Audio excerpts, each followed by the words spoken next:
Well, my name is Corey Scott, and I'm a teacher of English, and I've been teaching for about 25 years now around the world. I was born in Canada, and I had a good childhood. My parents were very good with us. I've got a brother and a sister, and they both encouraged us to do whatever we pleased, I guess, within limits. And one thing that I enjoyed was painting and drawing as a kid, and I think many kids do. It's something that I continued doing throughout my life. I also enjoyed music. My parents bought a big organ for us, and my brother and sister weren't so interested in playing that, but I spent many hours on that, and I still do. Not the same organ, of course, but I still play music, and I enjoy it quite a bit, and that's all because of the upbringing I think that my parents provided us. Oh boy, what motivates me? Many things. My students, my colleagues, people that I meet every day, and the natural world. I think just being out in nature here in Ras Al Khaimah, you've got beautiful mountains and fresh air.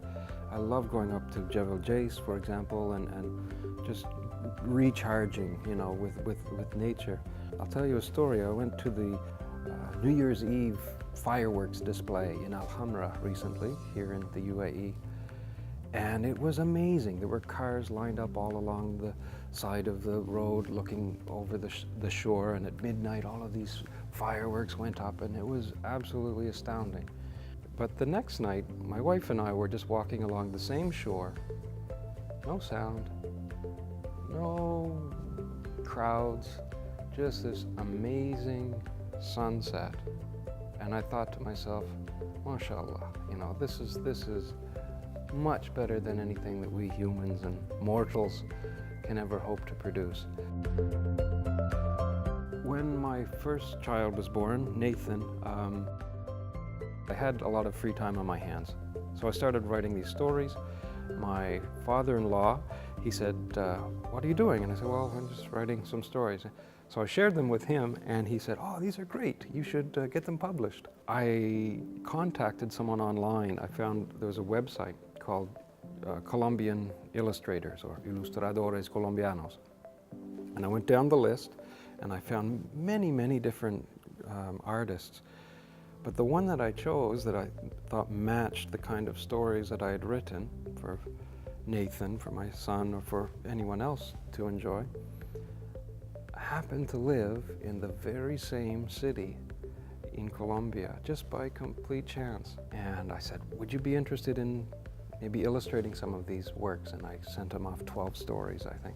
And together we walked through the production, the page-by-page layout for this story called Nathaniel's Pen.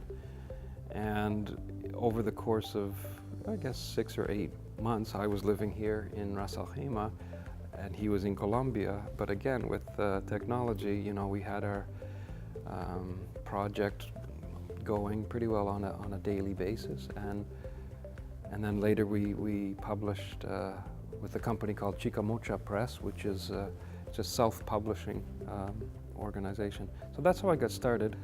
Books as well, and those are all on Amazon, and a similar process of dealing with artists from other countries. So.